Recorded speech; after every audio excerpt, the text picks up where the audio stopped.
एक बच्चा एक खिलौना गाड़ी जिसमें 2 डिब्बे हैं को 1.5 न्यूटन का एक नियत बल क्षैतिज से 30 डिग्री का कोण बनाते हुए लगाकर खींचता है, तो गणना कीजिए। ठीक है, जैसा हमें यहाँ पे दिखाया गया है, ये 2 डिब्बे हैं, एक 40 ग्राम का है और एक 20 ग्राम का है। ठीक है, तो कोई बच्चा इसे 30 डिग्री के कोण पर F बल से खींच रहा है। हमें बताना है इसमें 40 ग्राम के डिब्बे में उत्पन्न त्वरण, 20 ग्राम के डिब्बे में उत्पन्न त्वरण, इन दोनों के डिब्बे में उत्पन्न जो त्वरण होगा वो बताना है हमें। और दूसरा बताना है दोनों डिब्बों के मध्य जुड़ी भारहीन अवितानी डोरी के मध्य तनाव, और ये जो डोरी के मध्य तनाव है ये हमें ज्ञात करना है यहाँ पे। ठीक है, तो लिख लेंगे जो जो हमें गिवन है यहाँ पे। बल कितना दिया हुआ है 1.5 न्यूटन। उसके बाद एंगल कितना है, थीटा इजिकल्स टू 30 डिग्री। और पहले डिब्बे का द्रव्यमान हमें 40 ग्राम दिया गया है। ठीक है, उसके बाद इसे हम किलोग्राम में कन्वर्ट कर लेंगे तो कितना आएगा, 10 की 1000 से भाग देंगे, एक ज़ीरो कट जाएगा तो कितना बचेगा, 4 × 10⁻⁻2 किलोग्राम। ऐसे ही M2 निकाल लेंगे, कितना है 20 ग्राम दिया हुआ है, 1000 से भाग करेंगे तो कितना जाएगा, 2 × 10⁻⁻2 किलोग्राम। ठीक है, अब उसके बाद हम इक्वेशन लिख लेंगे फोर्स की। ठीक है, दोनों के लिए। तो पहले जब बच्चा इधर से खींच रहा है तो कितनी हो जाएगी, F बल लगा रहा है कितने एंगल पे, 30 डिग्री पे, तो कैसे लिखेंगे, F cos 30 माइनस इस डिब्बे की वजह से इस पर जो तनाव लग रहा है वो कितना है, T इजिकल्स टू, और जो उत्पन्न त्वरण है वो M1A। तो ये हो गई हमारी इक्वेशन फर्स्ट। ठीक है, अब यहाँ पे तो ये डिब्बा इसके साथ खींच रहा है तो यहाँ पे तनाव उत्पन्न होगा और उसमें उससे गति आएगी तो कितना होगी, M2A। ये हो गई हमारी equation second.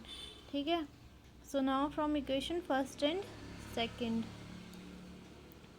From equation first and second, इन दोनों इक्वेशन को सॉल्व कर लेंगे हम यहाँ पे। ठीक है, तो हमारा क्या होगा, T से T कैंसिल हो जाएगा, माइनस प्लस, तो कितना बचेगा, F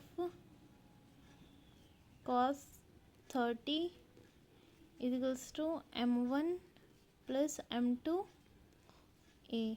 ठीक है, F की वैल्यू हमें 1.5 दी हुई है, cos 30 की वैल्यू होते हैं √3/2 इजिकल्स टू M1 कितना है हमारे पास 4 + 2, और ये जो कॉमन है इसे बाहर ले लेंगे, × 10⁻⁻2 इंटू कितना आ गया, एक्सीलरेशन। ठीक है, अब इसे सॉल्व करेंगे तो कितना आएगा, इसकी मल्टीप्लाई करेंगे हम, यहाँ पे आएगा हमारे पास 2.59/2 इजिकल्स टू 6 × 10⁻⁻2 इंटू एक्सीलरेशन। ठीक है, अब इसे सॉल्व करके यहाँ पे हमारे पास आ जाएगी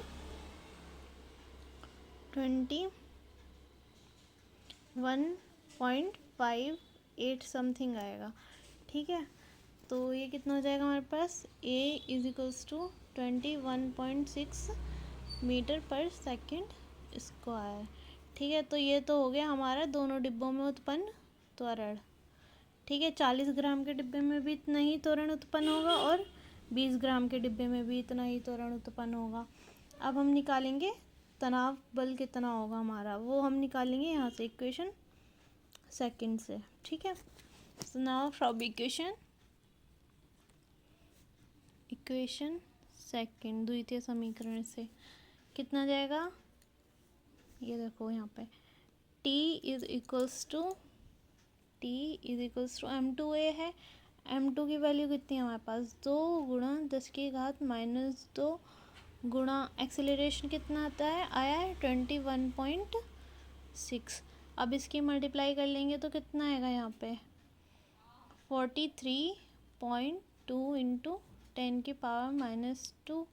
ठीक है, तो टेंशन कितनी आ गई इसमें, 0.43 न्यूटन। ठीक है, इससे भाग दे दिया हमने तो कितना होगा, 0.43, चाहे ऐसे ही रहना दो। ठीक है, तो ये तो हो गया दोनों डिब्बों में उत्पन्न त्वरण और ये हो गया हमारा तनाव बल। ठीक है।